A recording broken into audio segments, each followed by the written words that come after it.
Once again then, on the Q43, phase 4, I have just added 50 milliliters of Strangelove solution to the neutral serum. But this time, I'm going to leave it for over an hour before analyzing chemical reaction. Meanwhile, I'm taking a look again at the cells. The time is 3 p.m. and the A cells are now reacting far more than they... Well, surprise, surprise. Don't worry, your little secret is safe with me. Oh, what do you want a Band-Aid for? Haven't you got any of your own? Oh, yes. I suppose everyone knows about that now. You're not going to shoot that thing, are you? Are you? Yes. You are.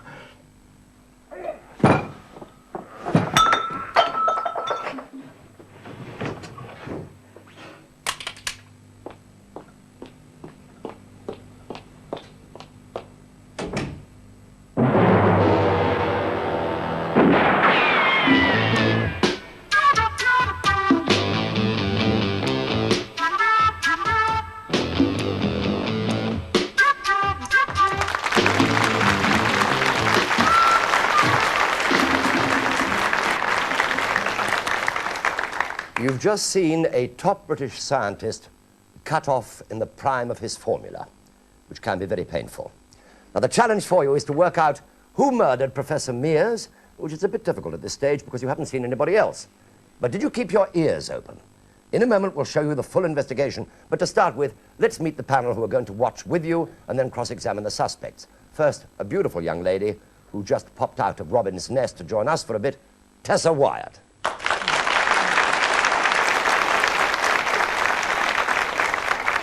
And who better to solve a scientist's murder than another scientist, Dr. Magnus Pike.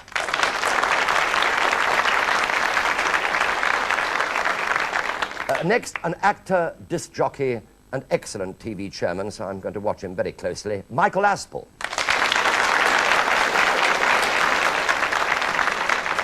And this week, our TV Times competition winner comes from Purbrook, Ian McIver.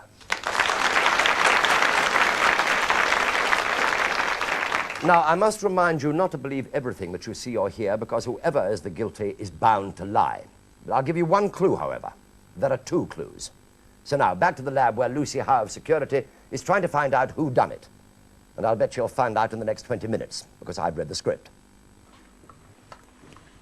Now then, from the angle that we found the body, we can assume that Professor Mears was working here. Do we have to stand here and listen to this? I'm afraid so, Professor Wilkins, until Special Branch get here. But why us? Because when the shot was fired, I was in the security building. Since then, nobody has left this building, and as you four are the only ones here, one can assume... that one of us is responsible. Exactly. It's very plausible. And as head of security, she is within her rights, Gary. All right. But as I was with Miss Breeze at the time, I don't see how I can help. Oh, you never know your luck, Professor. Or mine either, for that matter. When the murder was committed, Professor Mears' portable tape recorder was on, throughout. Not exactly luck, Mrs. Howe. We all use tapes when we're working. Saves making notes. Oh, yes, I can see that you're wearing them, Professor. But that doesn't mean to say anybody knows that they're on.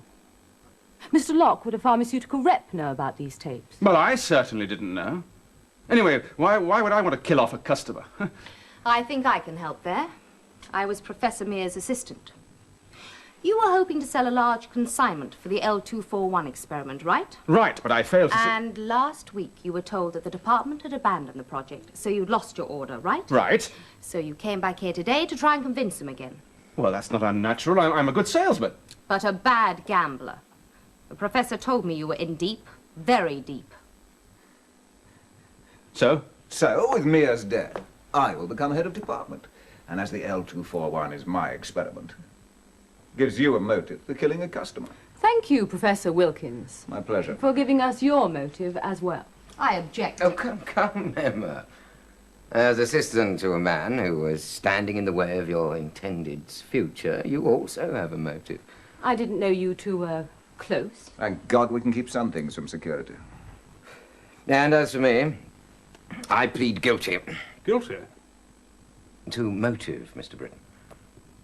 The Q43 was my experiment. A medical breakthrough in the treatment of glandular viruses. But Professor Mears intended to give his name as head of department to my vaccine. Whereas now he won't be able to. I see. If I remember rightly from the tape, the professor was still working on the Q43. And probably the 1 or 2 side issues to be finalized, and he was willing to do a little work for all the glory. Dr. Breeze?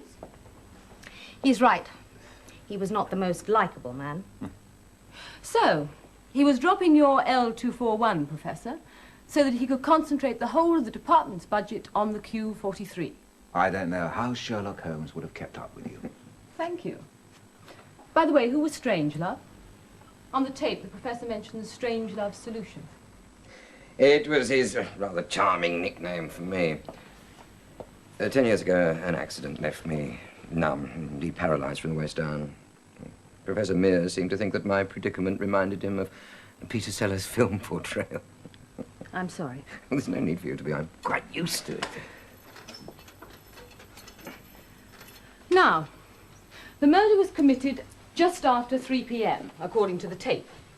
And I can confirm that, as I heard the same automatic time strike of 3 in the next building just before I heard the shot. Dr. Breeze, what were you doing in those last few minutes? I was with Gary in the B lab next door, concentrating on the L241. How's it going, darling? Oh, so. If I could just get Mears to pay for 1 more transference, I think I could... Who am I fooling? There's no point in working on this. The whole project's being scrapped. Shelved, darling. And even that's not certain yet. I think the old man's overstepped the mark by putting his name on Dr. Stanley's vaccine. Sometimes I feel I could use that gun of his. And today is definitely... Gun. He keeps a gun in his first aid box, of all places. Has done for years. Top men should protect themselves, he said. A load of rubbish. Oh, it's funny, he never told me about it. Well, no one's supposed to know. He fell out one day when Gary Stanley and I were there. I was getting a plaster for him. What a strange mind. How's your finger, by the way? That's better, I think. It heals up. I wouldn't need another plaster. Good. Now, look, you get back to your notes and concentrate on the L241. I'll be back in a moment. Where you going? If you must know, to the little lady's doctor's room. Oh.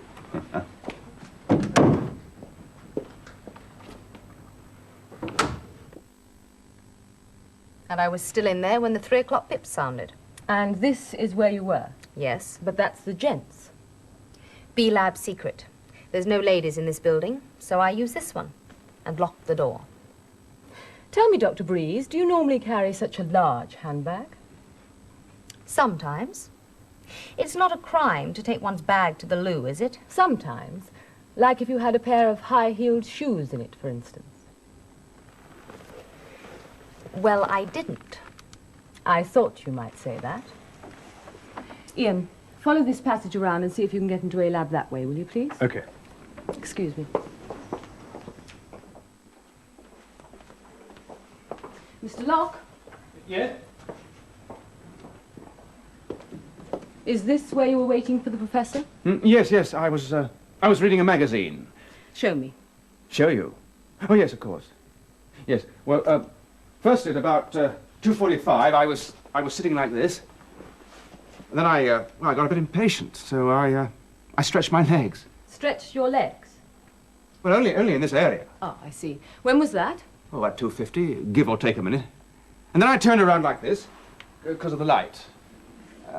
So, for 10 minutes before 3 p.m., you were facing this passage. Mm-hmm. Did you see anyone pass by at all? No, and I could easily have done, because I was looking out for anyone to convince... Oh, yes, I'm sure you were, Mr. Locke. The only trouble is that nobody saw you either. So we'll just have to take your word for it, won't we? Yes, it's possible to go round. Now we're getting somewhere. What's this tape recorder doing here? Is it yours, Mr. Locke? No, it looks like one of the lab recorders. Yes. It does look like one, doesn't it? Ian, play this back in a minute, will you? Will you come through here, please? Go and stand behind where the professor was. Right.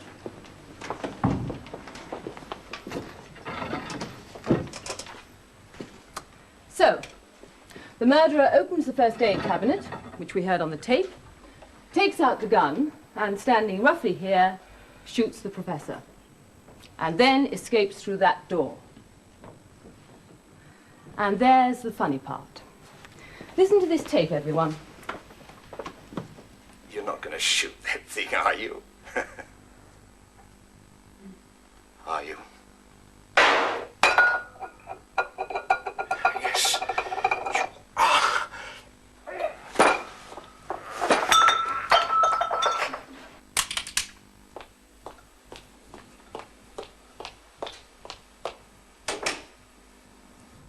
There. What do you make of those footsteps? Ladies' high heels, surely. Right, Ian, but too many of them. Too many of them, that is, if Mr. Locke is telling the truth.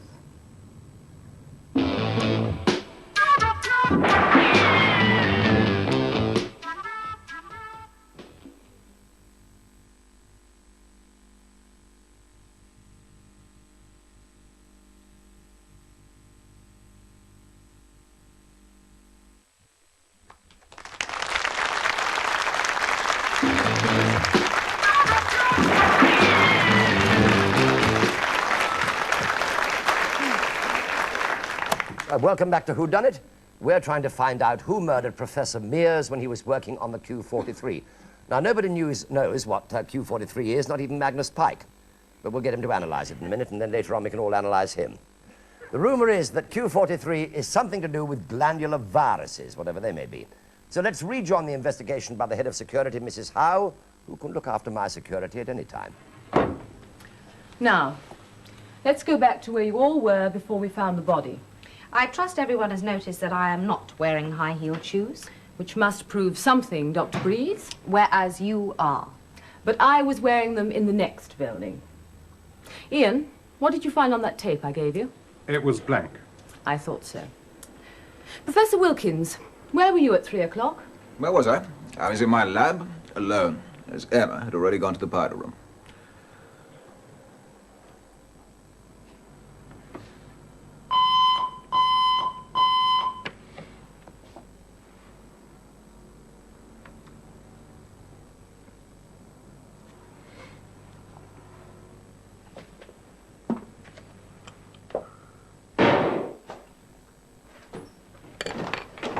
Open the door! Open the door! What's going on? What was that, I came from in there, but the door's locked. Well, break it down, here. Good God. What happened? Somebody shot me, as after all. If you remember, Mrs. Howe, you were the last to arrive on the scene. Why wasn't Mr. Britton with you, by the way? I was alerting the gates by telephone. Standard procedure. I know a gunshot when I hear one. Now, Dr. Stanley, where were you all this time? Oh, well, I can't corroborate it, I'm afraid. But Excuse me, there's a terrible draft here. Yes. Yes, there is. Do you find that has any particular significance? Well, for one thing, there's enough space underneath for the old key trick. Oh, you mean push the key out of the keyhole on the other side of the door, it falls onto a piece of paper, and you pull the paper back under the door. Exactly. That's one way of getting the key onto your side of the door.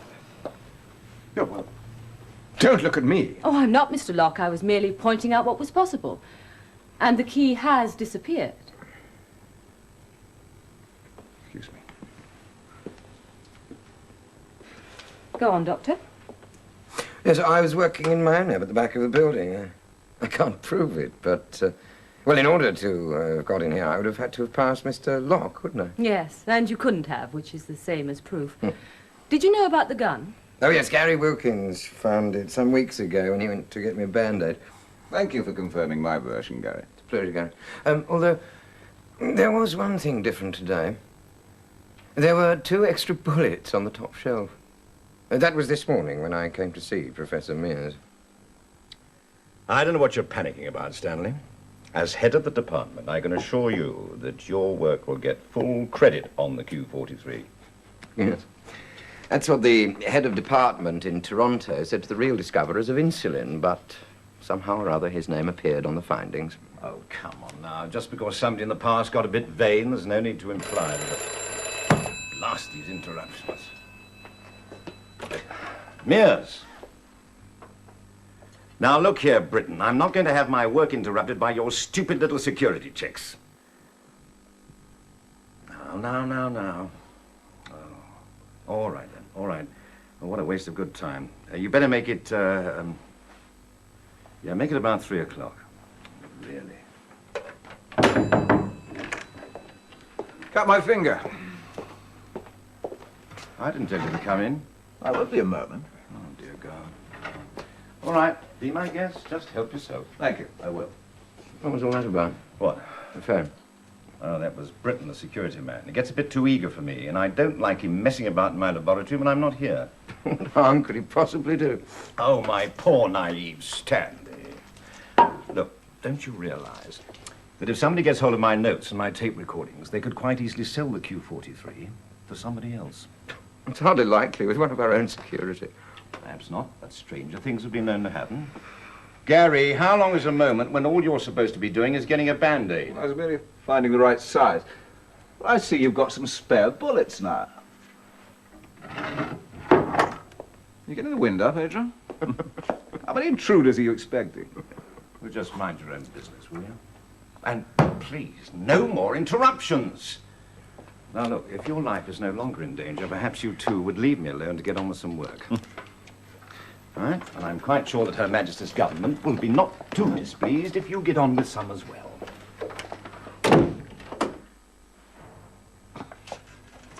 But I can only assume that after he locked the door, nobody else got in here.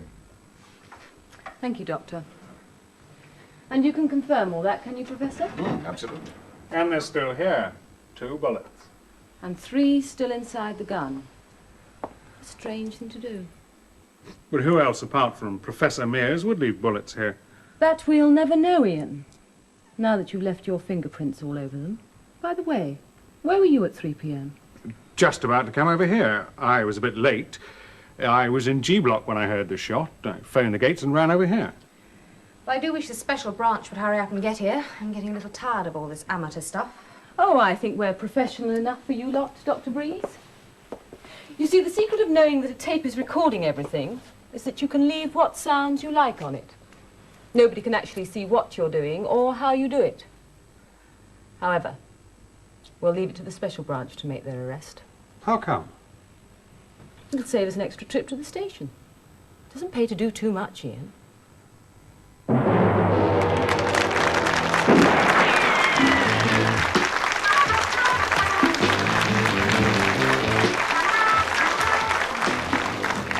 Well, there we are then. Mrs. Howe reckons she's solved the murder of Professor Mears, but the secret of Q43 will probably never be revealed. Now then, panel, before you start questioning the suspects, is there any part of the action that you'd like to see again? Magnus, what would you like to see? Yes, I'd like to have the very first bit when Professor Mears was getting shot. Right? Yes, Tessa. I think I'd like to see the bit where Emma Breeze was talking to Professor Wilkins just before she went to the gents' loo. Mm-hmm. Ian? I'd like to see the part where Gary Stanley describes how he gained his injury.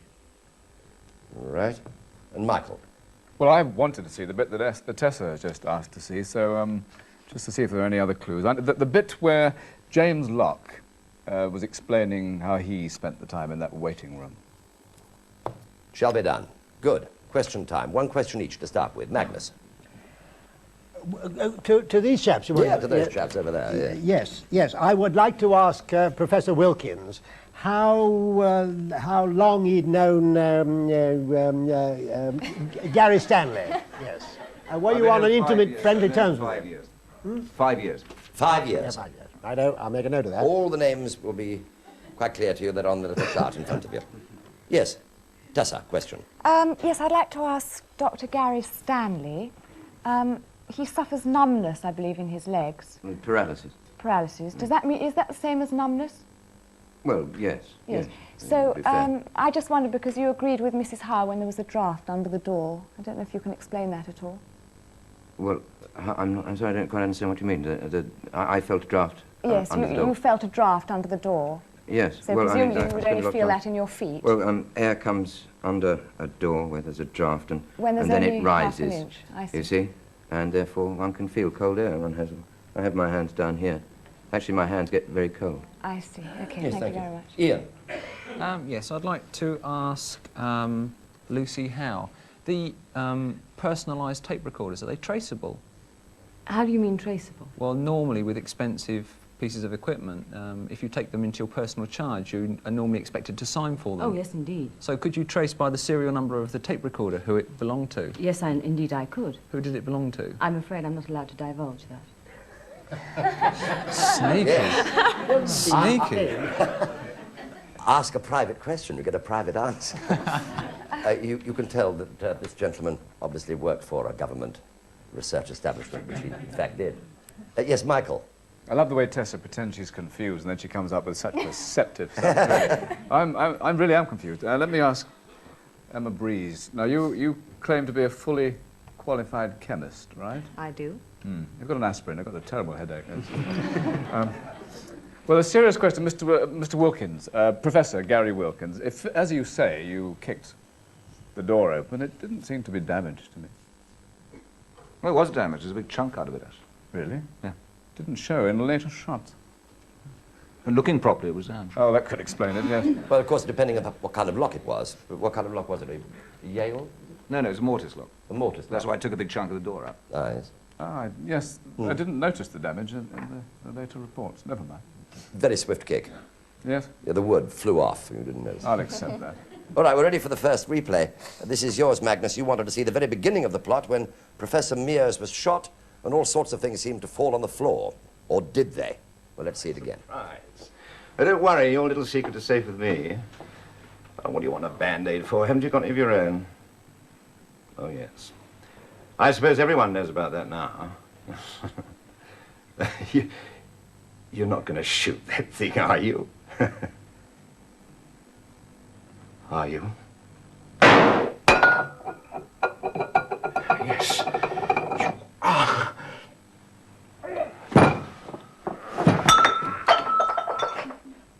Yes. Does that help? Are you assisted at all? Do you want to ask any questions about that? No? Well, I was making a note of that because it was the sound of that I think is important. Because I have a hypothesis. Have you? Yes. I assure you that can be very, very painful. Yes, go on. Can I have a go at Mr. Locke? Yes, of course, you can have a go at anybody. Oh, yes. Now, let me see now. Mr. Locke, where are you? I'm here. I'm Yes, standing thank you very I'm much. sitting right here. How friendly are you with Dr. Stanley? I don't like him at all. Now, how long have you known him? I'd say about, on and off, about 2.5 years. Oh, I see. Yes.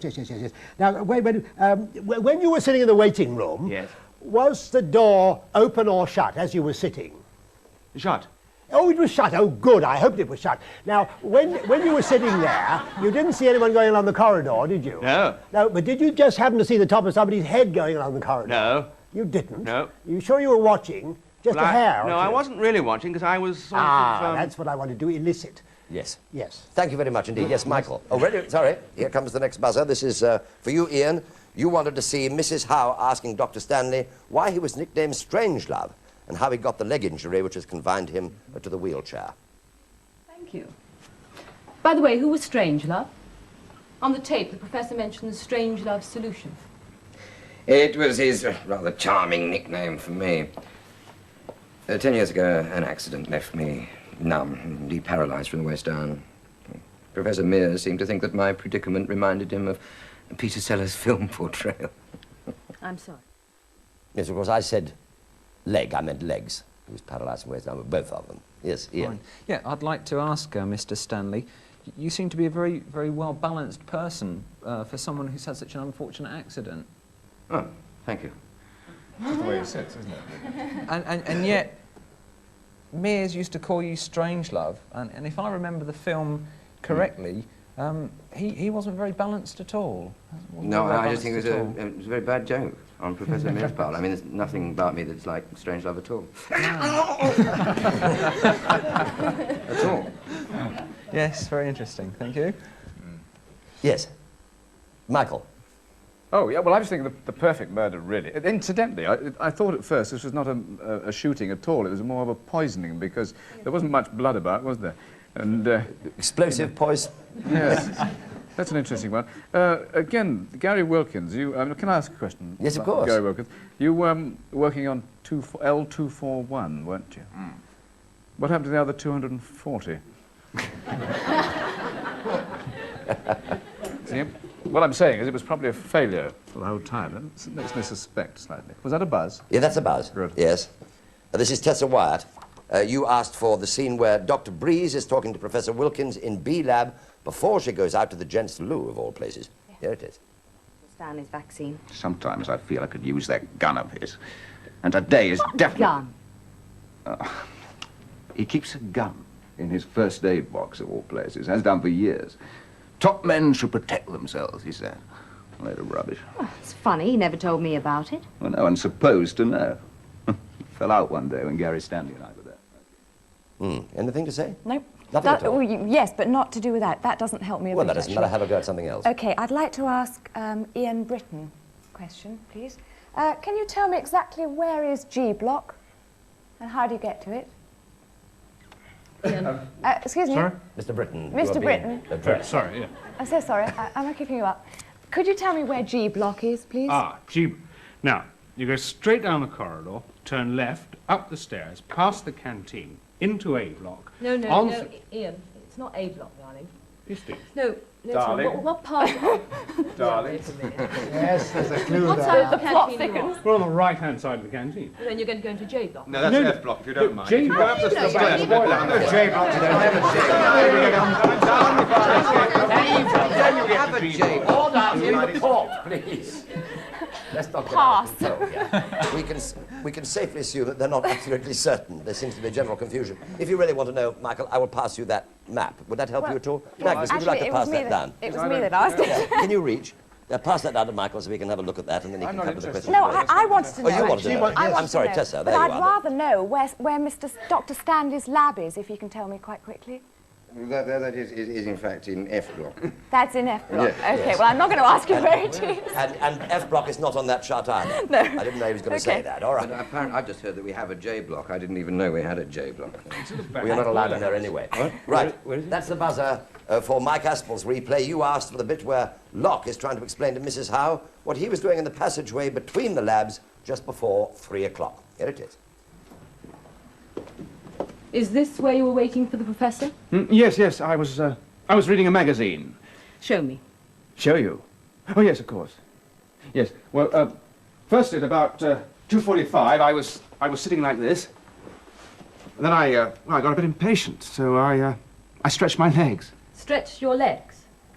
Well, only in this area. That was more productive than I thought it was going to be, because I only asked for it out of desperation. But Lucy asked James Locke to show her. She said, show me. And I thought she was going to say, show me the magazine. Tell me, Mr. Locke, about this magazine that you were reading. What kind of magazine was it? Country Life. That's not true, because I saw a shot of it at another bit later on in that thing, and it was a girly magazine. You cannot deny that. Well, I failed to see any... Well, the connection is that if you were looking at a girly magazine, no wonder you didn't see anybody pass by. I'm sorry, Mr. Aspel, in any case, I mean, there are girls in the country, are there not? What? Plenty of girlies in the country. I mean, What, jodhpurs? It depends what turns you on, I suppose. Emma, have you got a Whips, tranquil yes? Yes, sir. Yes, questions. Yes, Ian? No. Magnus? Yes, Tessa? I'd like to ask Mrs. Howe, actually. Why did you send Ian Britton round the other way to A lab? I mean, what significance was that going to have? Well, one of the things we're taught when we first come to security is that it's far cleverer to pretend you don't know something and glean from the reactions of the people around you than if you know something. So I just wanted to let Dr. Breeze think that I didn't know the layout of the building. Of course, I knew you could get into A lab that way. Oh, I see. Okay. Yes, thank you. Magnus. I want to ask Dr. Breeze a question about her late boss. I'm a bit disturbed as a taxpayer, because this was a government research laboratory, about the proficiency of Professor Mears. He said, now we're going to add 50 millilitres, or did you say 50 cc's? 50 millilitres, he said, and he had this beaker, and he didn't pour it all in. Now, this shows scientific and technological incompetence, doesn't it? Was he any good at science? Well, very good at science, very good indeed. But how did he measure out the 50 millilitres then out of a beaker when he didn't have the whole, he only poured and left a little in the bottom? Well, I can only answer whenever I was in the laboratory with him, he always was purely professional. Maybe the fact that I wasn't there. Perhaps the fact that he was on the television made him nervous. Or perhaps the The fact that he didn't put the right measure in. Or perhaps the fact that his judgment was so superb that there was a little more than the right amount of millilitres, and so he just left a little gash in the bottom. Yes, Michael. Looked like green chartreuse to me, anyway. That would kill. Yes, I have all kinds of theories on this. I'm sure I know who did it. You did? Well, shut up then. Yes, quite. It's Tessa. Mr. Britton, why were you coming to see Mears? At 3 o'clock, you were coming to see Mears. Can you Yes. tell me why? And can you also tell me why you were late? There's a standard security check. We check every laboratory once a week, that's all. Yes, but why were you late? Oh, well, I needed a refill for my biro, actually, and they were locked in the safe, and the keys to the safe were locked in the desk, and I didn't know where the key to the desk was. Thank you very much indeed. Can I ask a question also? No, I'm afraid you can't, because time, sadly, is up. The end of question time. Right, panel, and I'd like you to write down who you thought done it and any clues that you may have spotted. Meanwhile, for any of you at home who are still mystified by the Q43 going up and the L241 going down, here is a special clue for you. Oh, well, I can't corroborate it, I'm afraid. But Excuse me, there's a terrible draft here. Yes. Yes, there is. Do you find that has any particular significance? Well, for one thing, there's enough space underneath for the old key trick. Which just goes to prove that she wasn't called Dr. Breeze for nothing. All right, let's have your cards. Michael, can I have your card? Yeah. Thank you. Yes, Ian, thank you. Thank you. Magnus. Thank you very much indeed. I now have the cards in my custody, so nobody can change their minds. Magnus, let's have it. Who done it and why, please? Well, I can tell you who done it. Good. It was a two-man job. It was Dr. Stanley who shot him from the wheelchair, but he was in collaboration with Professor Wilkins. And the clue is that when Dr. Stanley had to get out, he went motoring out in his wheelchair, and he was too low, so the salesman chap, who didn't see him as the top of his head went by underneath the wainscot thing. And the reason they did it was that they wanted, this fellow who shot Mears was promoting the Q43 instead of the Q42, and the tape machine was entirely a made-up job by, thank you very much Professor indeed. Whatnot. Thank you very much To indeed. incriminate his girlfriend of whom he got tired. Yes. Oh, I see. Aha. Right, yes. Well, he can Tessa. go on a bit longer if he likes, because I've gotten a total muddle. I actually thought it was Gary Stanley as well, but I thought he was in cahoots with Emma Breeze. I haven't got the faintest idea why, but I suppose it was something to do with the sound of the shoes. Also, I mean, it was so obvious because he couldn't possibly feel a draft if he had paralysis in his legs, and he said his hands were down there, but they weren't, because he was very nervous and he was smoking the whole time with his hands up here. And he only did it because it was his experiment anyway, and that's all I know. Good, that'll do, I think. Yes, Ian. Gary Stanley did it. He was able to stand up. He could feel the draft. He's obviously not as paralysed as he makes out. And he was afraid of losing credit for the formula. And although there were very, very noisy footsteps leaving the laboratory, in the early clip there were no footsteps at all coming in. He arrived in the wheelchair and dubbed footsteps on to cover up his leaving. Thank you very much indeed. Michael Aspel. That was really erudite, wasn't it? What gave it to me very early on was the fact that... Who was it? Oh, Gary Stanley. Oh, it yes, was. Gary Stanley, because Professor Mears looked down, it was his eye level that gave it away. He said, "We all know your little secret." And I assume that meant about the limbs, you see, that they did in fact well. At least that's what I hope he was talking about. And everything that everyone else has said corroborates it entirely. You didn't hear a door open at the beginning. He was there. You heard the slide of the door. He knew about the gun because Wilkins told him. And everything else ties in absolutely. And the recorder clicked. You heard a recorder click at the end of the shot, which was the tape recording which Stanley had made with all the sound effects on it. And, of course, you didn't hear the sound because he was in there already. Mm. Pretty cunning, eh? Oh, very, yes. Very interesting. Yes, well, now we've heard that little lot. Let's find out if they're right. Will the real whodunit or dunnits stand up, please?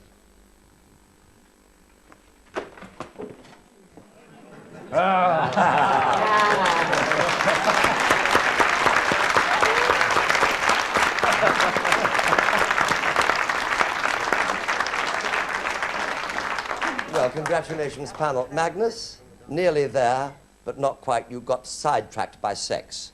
Yeah. Tessa, also nearly there. We really thought you were right on it over that question of the draft, but then you also got a bit sidetracked. Yes, I did. Ian dead right, Michael dead right. Michael, you can't win a prize, unfortunately, but Ian can, as he's our guest panelist. So you can have anything you like from the set later, as long as it isn't Tessa Wyatt. Thank you very much indeed. Many congratulations, all of you. A round of applause, little ripple.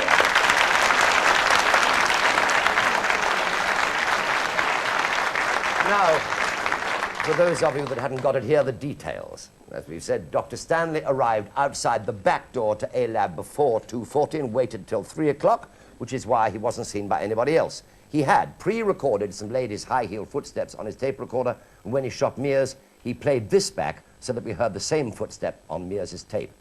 But the mistake, as Mrs. Howe noticed, was that there were too many steps. The murderer was only one pace from the door. And, of course, he wasn't as paralyzed as he claimed to be. Now, the two clues were that he agreed with Mrs. Howe that there was a draft from under the door, something that he wouldn't be able to if he was numb from the waist down. And secondly, how could he have known that there were 2 bullets on the first aid box shelf when Wilkins only said, "I see you've got some spare bullets"? He could have only known there were 2 bullets if he could stand. Now, everybody else was telling the truth and provided us with the red herrings. Now, next week, we have a factory ballroom dancing competition during which the assistant accountant drops dead in midstream, which is why we call the story The Last Tango in Tooting. Or what Terry Wogan would call a case of gone dancing. So until the same time next week, it's good night from our panel and from our cast. And I think I ought to reveal now that Q43 is actually a man's deodorant. You slap it on all over and every weight boxes leave the room. Good night.